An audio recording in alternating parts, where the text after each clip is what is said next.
आज हम एक लव स्पेल करने जा रहे हैं और ये बिगिनर्स के लिए है, ठीक है। बिगिनर्स के लिए या फिर जो भी करना चाहते हैं प्लीज़ ज़रूर कीजिएगा इस स्पेल को, और ये काफ़ी इफ़ेक्टिव होगा। वाई? बिकॉज इसमें हम यूज़ करेंगे एक pink candle. Pink candle spells में बहुत बहुत पावरफुल होता है, इफेक्टिव होता है। लव स्पेल इसलिए लेके आई हूँ क्योंकि बहुत सारे लोग मुझे कमेंट्स में लिख रहे थे, मैसेजेस में भी लिख रहे थे कि प्लीज़ आप एक लव स्पेल दे दीजिए, और इसीलिए ये स्पेल है आपके पास। Okay, pink candle, please simple सा एक पिंक कैंडल ले लो। पिंक नहीं हो तो रेड भी चलेगा। अगर अब क्वेश्चंस ये आएंगे कि ना पिंक है ना रेड है, हम वाइट ले सकते हैं क्या? अगर आप खुद के ऑप्शंस डालेंगे तो वो ऑप्शंस आप अपनी तरफ से रखेंगे और वो उसके रिजल्ट्स भी फिर आपके ऊपर हैं, ठीक है। बेसिकली स्पेल्स में जब हम कुछ चीज़ें बताते हैं तो बड़ी पर्टिकुलर होके बताते हैं और उनको वैसे ही यूज़ भी करना चाहिए, ठीक है। तो ये पिंक कलर का कैंडल चाहिए हमें, कलर्स की कुछ वैल्यू होती है इसलिए। ओके, अभी कैसे करोगे इस स्पेल को करने के लिए मैं करके नहीं बता रही हूँ, आपको सिर्फ टेक्निक बताऊंगी कैसे आपको करना है। बेसिकली जब भी हम अपने रिलेशनशिप में परेशान हैं, कॉल नहीं आ रहा है या फिर वो स्पार्क नहीं रह गया रिलेशनशिप में, ओके, वो टुगेदरनेस नहीं रह गई है, तब स्पेल्स की ज़रूरत होती है। स्पेल्स होते क्या हैं? कुछ चीज़ों को हम यूज़ करते हैं, एक एनर्जी बिल्ड करते हैं और उस एनर्जी के साथ अपनी इंट्यूशन, अपनी जो इंटेंशन है बेसिकली, राइट, जो हमारी विश है उसको हम विजुलाइज करते हैं, उसको वाइब्रेट करते हैं। तो जब हम बाकी चीज़ों की एनर्जी को एक जगह इकट्ठा कर लेते हैं, यूज़ करने लगते हैं, तो जो भी हम वाइब्रेट कर रहे हैं उसको एक पावर मिल जाती है, एक बूस्ट मिल जाता है और फिर चीज़ें मैनिफेस्ट होती हैं। सिंपल, ठीक है। चीज़ें जो हम यूज़ करते हैं स्पेल्स में बड़ी पर्टिकुलर होती हैं, एनर्जी के बेसिस पे ही उन चीज़ों को लिया जाता है, ठीक है। अब इस तरह का पिंक कैंडल आप लोगे, आराम से शांति से एक जगह बैठोगे, पीरियड्स का कोई रेस्ट्रिक्शन नहीं है, सुबह या रात में दोनों टाइम, किसी भी टाइम आप कर सकते हो, दिन में भी कभी भी बैठ के आप इस स्पेल को कर सकते हो। शर्त सिर्फ इतनी है कि शांति रहना चाहिए, पिन ड्रॉप साइलेंस चाहिए, ताकि आपको कोई डिस्टर्ब ना करे जब आप ध्यान लगाओ। वो फोकस का जो टाइम है वो एकदम रहे कि हाँ आप बहुत अच्छे से फोकस कर पाए, क्योंकि फोकस एक हल्की सी आवाज़ पे भी टूट जाता है एकदम से, वो ध्यान जो होता है वो भटक जाता है, उसे भटकाना नहीं है, बिल्कुल अपने जो आपको चाहिए आपके विश पे रखना है थोड़ी देर के लिए, ठीक है। आप क्या करोगे, आपको चाहिए क्या इसके साथ? एक कैंडल, ओब्वियसली मैच स्टिक जलाने के लिए माचिस चाहिए, दूसरा थोड़ी सी चीनी चाहिए, शक्कर, शुगर, ठीक है। अब शुगर से आप अगर कहीं पे बैठे हैं, सपोज मान लीजिए आप फर्श पे बैठ के कर रहे हो, तो प्लेट ले लो, ठीक है, प्लेट ले लो ताकि शुगर आपको बाद में उठाने में दिक्कत ना हो। शुगर से आप एक सर्कल बनाओगे पहले, ठीक है, शुगर को बिखेर के एक सर्कल सा बना दीजिए और उस सर्कल के बीच में आपको ये कैंडल जलाना है। कैंडल जलाने से पहले आप इस कैंडल पे, मोमबत्ती पे, आप अपना नाम और अपने स्पेसिफिक पर्सन का नाम कार्व करोगे, ठीक है। आप कोई सेफ्टी पेन ले सकते हो या टूथपिक ले लीजिए, या फिर कोई भी ऐसा नुकीला सा ऑब्जेक्ट आप ले सकते हो जिससे कि आप कार्व कर सको। मतलब इसमें आपको खुरद के लिखना है। I hope I am clear, ताकि लोगों को ये नहीं लगे बाद में आके मुझे कमेंट में लिखे कि नाम कैसे लिखना है। सिंपल है, इस पर आप पेन नहीं चला सकते, वो चलेगा नहीं, ठीक है, वैक्स है ये। तो सिंपल आपको कार्व करनी होती है। पहले यहाँ से ये जो बॉटम वाला एरिया है इस पर आप अपने स्पेसिफिक पर्सन का नाम कार्व करोगे, ठीक है, और ये जो टॉप वाला एरिया है यहाँ पे आप अपना नाम कार्व करोगे, ठीक है। सो ये हो गया आपका नाम, ये हो गया नीचे स्पेसिफिक पर्सन का नाम। और कैंडल को थोड़ा टर्न करें, इस तरफ जो खाली का प्लेस है यहाँ पे आप जो एंजल नंबर है हमारा बहुत बेनिफिशियल 1176, उसको आप यहाँ पे लिखो, ठीक है। जैसे ही आपने यहाँ पे लिख दिया और यहाँ पे कर्व करके अपना नाम लिख दिया, अब वो जो शुगर का सर्कल आपने बनाया है उसके बीच में ये कैंडल आप लगाओगे ऐसे और कैंडल जला दोगे।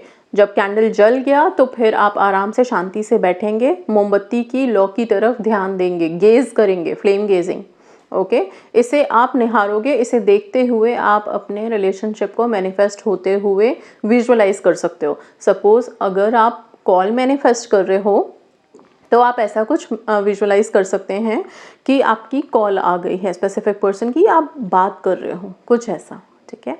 कमिटमेंट है तो कमिटमेंट मैनिफेस्ट कर रहे हो, ठीक है। या फिर अगर रिलेशनशिप में ऐसा लग रहा है कि बिल्कुल वो चार्म ही नहीं है, तो वैसा कुछ जैसा आप चाहते हो कि वो आपसे बहुत अच्छे से बात करें, आपको अंडरस्टैंड करें, आप कहीं घूमने जा रहे हो, टाइम स्पेंड कर रहे हो एक साथ, उस तरह की कुछ विजुअलाइजेशन क्रिएट कर सकते हो, ठीक है। अब इतना विजुलाइज करने के बाद ये कैंडल थोड़ा ही जला होगा उस टाइम पे, पूरा बर्न नहीं होगा। तो इसको जितना भी ये जला है, इसके बाद इस मोमबत्ती को आप बुझा दोगे। आप स्पून का सहारा ले लो, स्पून से इसकी लौ को शांत करो। जब विजुअलाइजेशन होने के बाद इसे शांत कर देना है, आई मीन इसकी लौ को बुझा देना है, कैंडल को बुझा देना है। इसके बाद आप मोमबत्ती रखो। ये जो शुगर है इकट्ठी हुई है प्लेट में, इस शुगर को आप अपने, अगर चाय कॉफ़ी पीते हैं तो प्लीज़ उसमें डाल के आप इसे पी जाओ, ठीक है। आप कहीं पे भी इसको कंज्यूम करना है, आप किसी मीठे चीज़ में भी आप इसको डाल के, सपोज खीर बना रहे हो आप, कुछ भी स्वीट डिश में या चाय या कॉफ़ी में डाल के, या फिर आप शरबत में भी इसको डाल के पीना है, आपको कंज्यूम करना है। Okay, so this is something ये आप करेंगे। एंड ये कितने दिन करना है, तो ये आप 9 डेज़ रेगुलर करोगे। ये स्पेल रेगुलर 9 डेज़ करना है, क्योंकि इसमें किसी चीज़ का रिस्ट्रिक्शन है ही नहीं, ना पीरियड्स का ना किसी और चीज़ का। तो आप आराम से 9 डेज़ कंप्लीट कर सकते हैं। इसको करने के बाद आप लास्ट डे पे, ये मोमबत्ती आपकी लास्ट डे पे पूरी जल जानी चाहिए। तो लास्ट डे जो रहेगा 9th डे, उस दिन आप मोमबत्ती जला करके छोड़ दोगे, इसे अपने आप बुझ जाने दो आप, ठीक है। फिर जाके आपका स्पेल फिनिश हो जाता है। इसके बाद आप रिलैक्स कीजिए। एनर्जीज जिसको आपने यूज़ किया है, फायर एलिमेंट है, वाटर एलिमेंट है, और यस ऑब्वियसली एक जो डिवाइन एनर्जी आपने उस सर्कल में बिल्ड की, वहाँ पे बिल्ड की, वो सारे एनर्जीज अपने आप वर्क करेंगे। तो ये सिंपल सा स्पेल आप लोग अपने रिलेशनशिप के लिए ज़रूर करें। जो लोग हैप्पी रिलेशनशिप में हैं, अभी सब ठीक चल रहा है, वो करना चाहते हैं तो क्या कर सकते हैं, बिल्कुल कर सकते हैं। हस्बैंड वाइफ कर सकते हैं, बिल्कुल कर सकते हैं।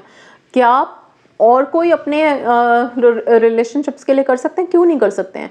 ये लव स्पेल है। लव सिर्फ कपल्स में ही नहीं, हर एक रिश्ते में प्यार होना चाहिए। तो किसी का भी आप यहाँ पे नेम ड्राफ्ट करके उसके साथ अपने रिश्ते को सुधारने के लिए इस स्पेल को कर सकते हो, ठीक है। आई होप क्लियर है। बहुत सिंपल सा है, कुछ था ही नहीं।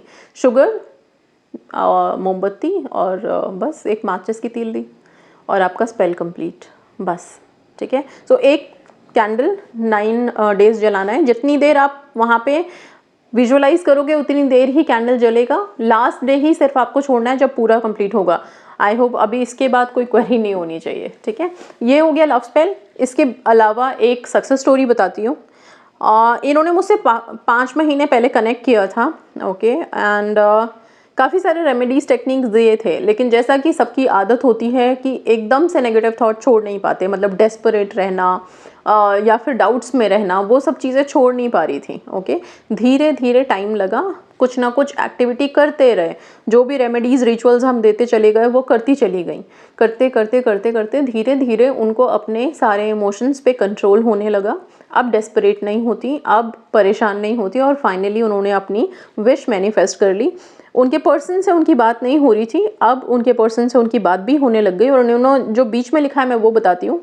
सब टेक्निक किए 5 मंथ से, ओके। अभी तक रेड तारा माँ, क्वान एंड मदर का प्रेयर, गॉडेस ललित का प्रेयर, हेकाटे का प्रेयर, जन्माष्टमी पर आपने जो राधे राधे लिखने का बोला था वो भी किया, और माँ काली माँ का प्रेयर किया, रेड तारा मंत्र किया, लव वाइब्रेशन भी कंटिन्यू किया। और ये सब करने के बाद धीरे धीरे से ओके, वो कहते हैं कि धीरे धीरे अपने आप ही सब ठीक होने लगा। मुझे आज उन्होंने मिलने के लिए बुलाया है। Ma'am thank you, thank you, thank you all divine God. अच्छा, सबको थैंक यू बोला है इन्होंने, ग्रैटिट्यूड दिया है। सो बेसिकली जब आप, क्या होता है, अपने इमोशंस को कंट्रोल करने में थोड़ा टाइम लगता है। धीरे धीरे इमोशंस कंट्रोल करते हो, और टेक्निक्स जो हम रोज़ाना डालते हैं, आप लोगों को भी लगता होगा कि रोज़ रोज़ एक नया टेक्निक, रोज़ रोज़ कितना करें, लेकिन खाली दिमाग शैतान का घर होता है, पता है ना। तो इससे बेस्ट है कि कुछ ना कुछ हम एक्टिविटीज़ करते रहें, कुछ किसी चीज़ों में अपने आप को इन्वॉल्व रखें। तो क्या है, हमारा ट्रस्ट रहता है, हमें विश्वास रहता है कि अच्छा अब ये भी करके देखते हैं, इससे तो होगा ना फ़ायदा। तो कुछ ना कुछ आप करते रहोगे तो वो कहीं ना कहीं आपको हेल्प करेगा ही। कोई भी टेक्निक, कोई भी प्रेयर, कोई भी रेमेडी, कोई स्पेल, रिचुअल, कोई खाली नहीं जाता, कुछ ना कुछ आपको हेल्प करता है। ये सब आपको हेल्प करने के लिए है, और कोई फाइनली आपकी विशेज़ को मैनिफेस्ट करके दे देता है, ठीक है। तो सिर्फ वेकेंट बैठे रहने से, वैक्यूम रहने से कि कुछ नहीं हो रहा, कुछ नहीं हो रहा, कैसे होगा, कुछ तो करना पड़ेगा, ठीक है। तो ये जो रिचुअल्स रेमेडीज़ हम लोग देते हैं, सारे नहीं कह रही हूँ कि सारा का सारा ही करने लग जाइए, नहीं, बट जितना हो सकता है एटलीस्ट एक दिन में एक रेमेडी, एक रिचुअल नहीं तो कुछ स्क्रिप्टिंग ही करो, लेकिन अपने लिए, अपनी लाइफ के लिए, अपनी विशेस के लिए कुछ ना कुछ टेक्निक ज़रूर करते रहिए। ये धीरे धीरे आपके सबकॉन्शियस पे भी वर्क करता है, उसकी रीप्रोग्रामिंग भी करता है, आपके लिए पॉजिटिव वाइब भी क्रिएट करता है और फिर आगे जाके आप अपनी लाइफ को ट्रांसफॉर्म करके चीज़ें मैनिफेस्ट भी करते हो। तो कंप्लीट चेंज लेके आता है। इसीलिए शायद रोज़ाना कुछ ना कुछ टेक्निक्स हैं, रिचुअल्स हैं, स्पेल्स हैं आप लोगों के लिए। तो अपने आप को बिजी रखिए इन सब चीज़ों में। खाली बैठ के सिर्फ डिप्रेशन में या फिर सैडनेस में या ओवर थिंकिंग करने से कुछ भी नहीं होगा, ठीक है। जब आप कुछ करोगे, स्पेल्स करोगे, पॉजिटिव रहोगे, कोई टेक्निक करोगे और करके आराम से सरेंडर करो, ट्रस्ट करो यूनिवर्स पे, सब मैनिफेस्ट होगा और ज़रूर होगा। Okay, so that's all guys, thank you.